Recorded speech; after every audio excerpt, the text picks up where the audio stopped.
how a person can tell you, Hore, no, there are other women who cannot have kids, so just accept the fact that we have one. It's hard because it's not my fault. This was taken away from me. This was stolen away from me. Will I ever get married in my situation? Will I ever find a person who's going to accept me? Katlego Mpiana was just 22 years old when she gave birth to her daughter in 2013.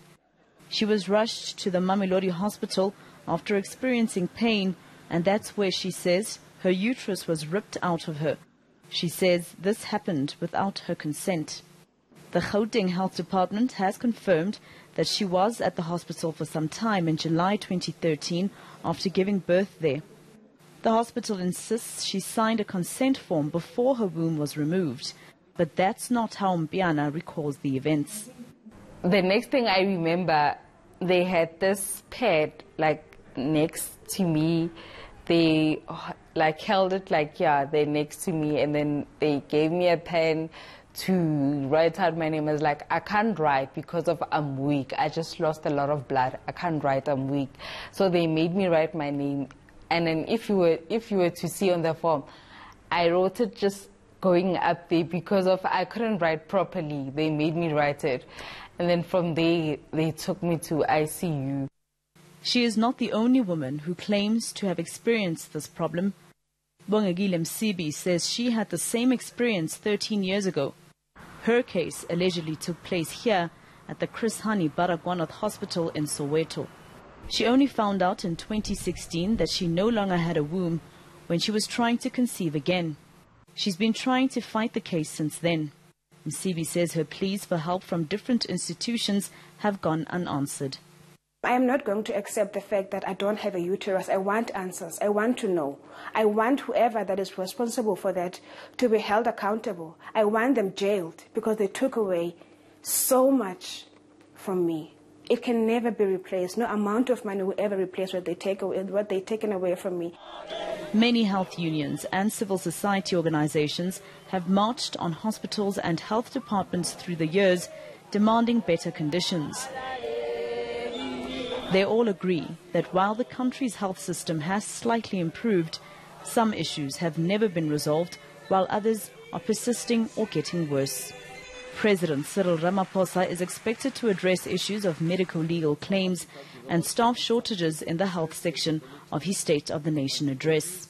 There are a number of issues. We've got frozen posts. You go to clinics, to hospitals, you find out that there are not enough doctors, there are not enough nurses.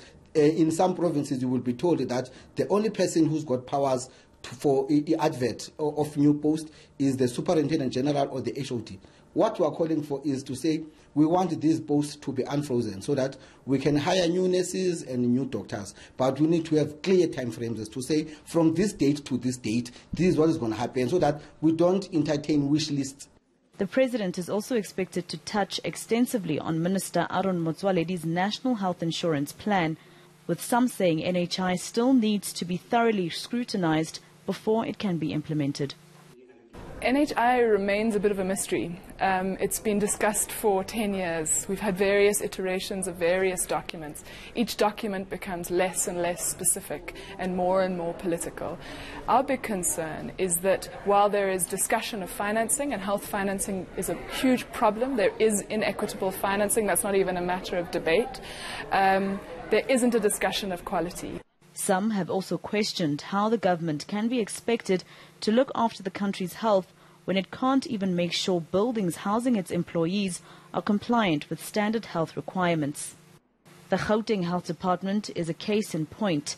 The department's headquarters caught fire in 2018, killing 3 firefighters.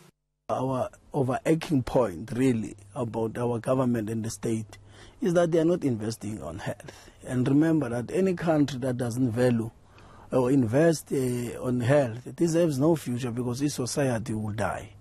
And that will have a bearing to all other phenomena like your economy, politics, and all other social realities. So our real concern is that we want a government who pays close attention to health for us to move forward. With medical negligence cases on the rise in the country, South Africans are becoming more and more fearful of using public health facilities. Gauteng is second after the Eastern Cape with such cases.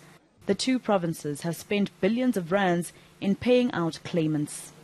The two women we spoke to found each other through a support group they formed with several others who survived medical negligence across the country.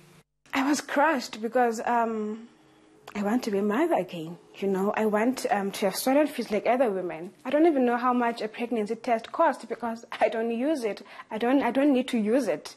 I don't know.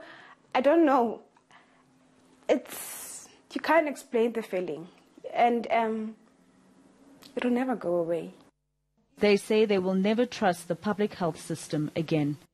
Masego Ratlaga, Johannesburg.